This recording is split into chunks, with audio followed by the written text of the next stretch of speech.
mida ma tunnen? See on värske õhk.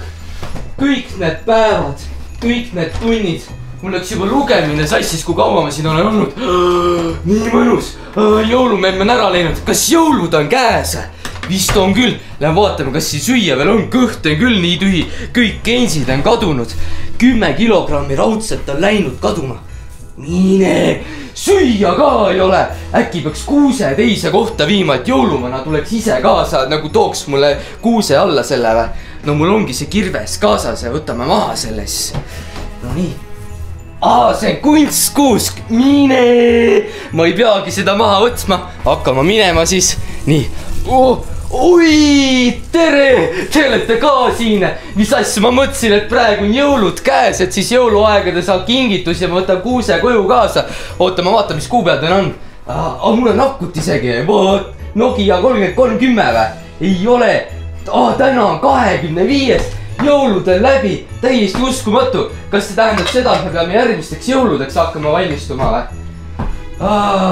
Ei teagi. Aga selles suhtes praegu ju see kanal täiesti seisab lihtsalt, mitte kedagi siin ei ole ju.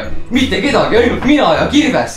Äkki teekski uue teleseriaali siin selles talk show, uus talk show siin kanalil. Mine, ülihea idee ju. Äkki teekski siin kanalil midagi huvitavat, et nagu ei hakkaks kohe see midagi lõhkuma, kuna meil on ikkagi siin hästi sisse lastud siia kanalile, et siis teeks hoopis heateo neile. Mine.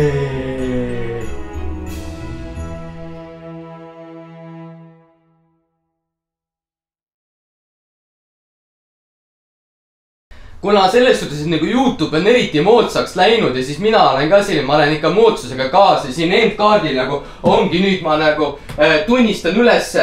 Ei, ma tulen lagedale selle salapärase nimega, mis meie kanalil on. Ja mitte kanalil, vaid sellel saatel. Varsti kohtume siis saates. Paneme puid alla. Oih, mitte kirvest alla, puid alla. Algus ei tule väga hästi välja, pole hullu. No siis ega polegi midagi, nüüd istume siia maha, mina ootan siin, kuni esimene saade tuleb ja varsti kohtume. Tšau!